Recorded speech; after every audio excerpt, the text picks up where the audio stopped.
দর্শক, এই মুহূর্তে আছি আমরা নোয়াখালী সদর উপজেলা ৮ নং এসবালিয়া ইউনিয়নে ৮ নং ওয়ার্ডে সমত আলী ব্যাপারী বাড়িতে।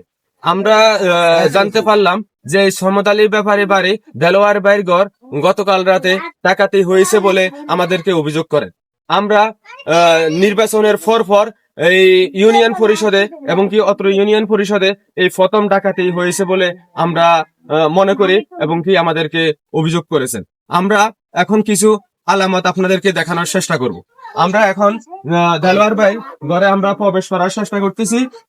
আমরা প্রাথমিক পর্যায়ে এবং আলমারিগুলা তালাগুলা ভেঙে তাদের গুরুত্বপূর্ণ স্বর্ণ অলংকার এবং কি টাকা পয়সা নিয়ে যায় ডাকাত দল। এছাড়াও ঘরের গুরুত্বপূর্ণ যে এবং আসবাবপত্র গুলা ডাকাত দল এগুলো নিয়ে যায়। এছাড়াও তার একটি এলইডি টিভি ছিল, ডাকাত দল তার এলইডি টিভিটাও নিয়ে যায়। এছাড়াও আমরা ঘরের আরেকটি রুমে প্রবেশ করতেছি, যে এই রুমে স্বর্ণ অলংকার সহ তার গুরুত্বপূর্ণ প্রয়োজনীয় সব জিনিস নিয়ে যায় বলে আমাদেরকে অভিযোগ করেন। এছাড়াও আমরা জানতে পারি দেলোয়ার ভাই একজন বিশিষ্ট ব্যবসায়ী।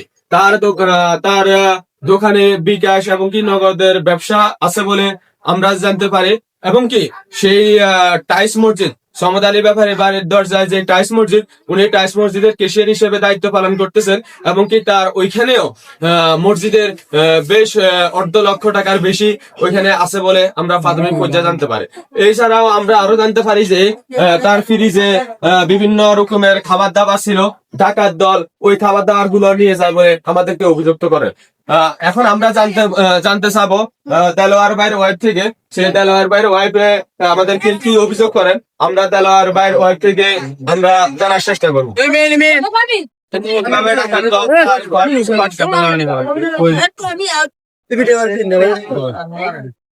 দর্শক, আপনারা আমাদের সাথে যুক্ত আছেন। আমরা এখন দেলোয়ার ভাইয়ের ওয়াইফ থেকে জানতে চাবো যে দেলোয়ার ভাইয়ের ওয়াইফ কি বলে, উনি কোথায় ছিল। আমরা দেলোয়ার ভাইয়ের ওয়াইফ থেকে জানার চেষ্টা করবো। ভাইয়া, আমি কালকে রাতে আসরের পরে আমার আম্মা ওই জায়গায় গেছি। আমার রাতে থাকতাম, সকালবেলায় চলে আসতাম। পরে আমরা রাতের 2টা বাজে ওই যে পাশের দিকে ভাইয়া বলতেছে যে ভাবি আপনার ঘরে ডাকাত ঢুকছে, সব দুয়ার টুয়ার সব ভাঙি, তালা ভাঙি সব নিয়ে গেছে। পরে আপনার এর আগে আপনার 15 দিন আগে আমার হাঁস মুরগি এগুলো সব নিয়ে গেছে। তার আগে ওনার দোকানের গ্যাস ভাঙি আপনার ওষুধ বা টাকা পয়সা ওটাও নিচ্ছে। এখন আমার 2 ভরি স্বর্ণ ভাই, আমার মেয়ে 2টা, আমার ভাই 2টা আছে, ওরা দিচ্ছে আমার সৌদি আরব স্বর্ণ এগুলা। আর টাকার অঙ্কের কথা আমি জানি না। ওনার কাছে মসজিদের ক্যাশ এবং উনি বিকাশের ব্যবসা করে, ওনার কাছে টাকা আছে, উনি বাকিটা জানে যে টাকা কত আমি জানি না।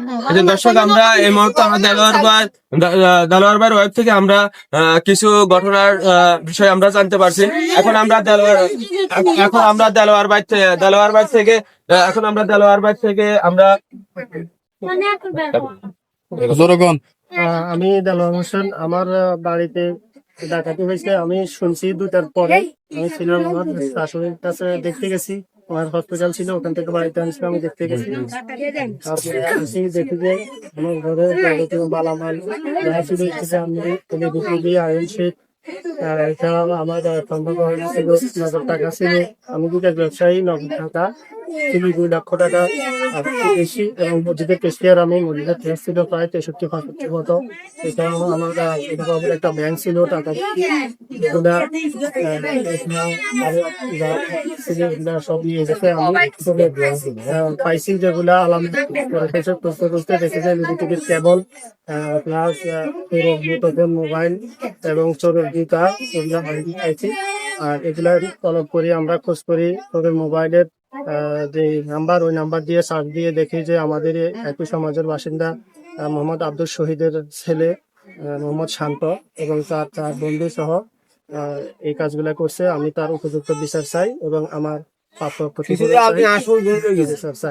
এছাড়াও কিছুদিন আগে 15 দিন আগে আমার হাঁস মুরগির খাওয়ার ভেঙে এগুলা নিয়ে গেছে সবগুলা।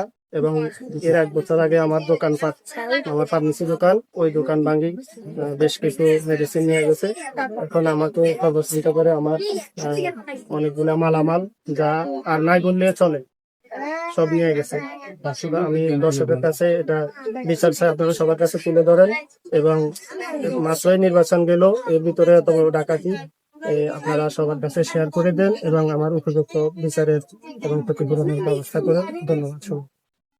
দর্শক, আমরা দেলোয়ার ভাই থেকে শুনতে পারলাম তার গুরুত্বপূর্ণ কথা বলেছেন, এবং কি আমরা দেলোয়ার ভাই থেকে আরেকটা বিষয় জানতে পারবো যে ডাকাত দল তাদের মোবাইল এবং কি আনুষঙ্গিক কিছু জিনিস রেখে গেছেন, সেই হিসেবে ওনারা কতটুকু তথ্য সংগ্রহ করতে পারছেন, ওনারা কতটুকু তথ্য সংগ্রহ করে ওনারা পরবর্তী পদক্ষেপ কি নিবেন তা আমরা জানতে চাই। আমি পরবর্তী পদক্ষেপ হলে আমাদের পারিবারিক সামাজিক ভাবে যদি আমি ন্যায্য বিচার পাই, তাহলে তো সামাজিক ভাবে বিচার হলে আমি আলহামদুলিল্লাহ আমি ন্যায্য বিচার এবং আইনগত ব্যবস্থা আমি আইনানুগ ব্যবস্থা নেব উপযুক্ত বিচার না পাইলে। যে মামা শুনি দর্শক, আমরা দেলোয়ার ভাই থেকে শুনতে পারছি এছাড়াও আমরা তার সমাজের আরো 2-1 লোক থেকে আমরা কিছু কথা শোনার চেষ্টা করব। আমরা এখন তার সমাজের আরো অন্য লোকদের থেকে কথা শোনার চেষ্টা করবো, তারা কি বলে আমাদেরকে অভিযুক্ত করেন। ঘটনা তো আমরা হেতার ভৌলির অসুখ হয়েছে সেখানে বা হেতারা গেছে আর আঙ্গুর কইছে একগুলা দেখতাম, আমরা দেখছি রাত দিয়ে আমরা শুছি হেতার রাতে 11টা লাতি আই জাগন ইয়ার পরে আই তাগো ঘরের সব কিছু তালা ভাঙি হান্দাই মাল মাত্তা সব কিছু লই গেছে হেতাগো, আর তাগো তখন কিছুই নাই, ঘর খালি। আমরা আপনাদের কাছে আমরা এটা বিশ্বাস দর্শক, আপনারা শুনতে পারছেন Mohammad Alauddin, news plus television, Noakhali.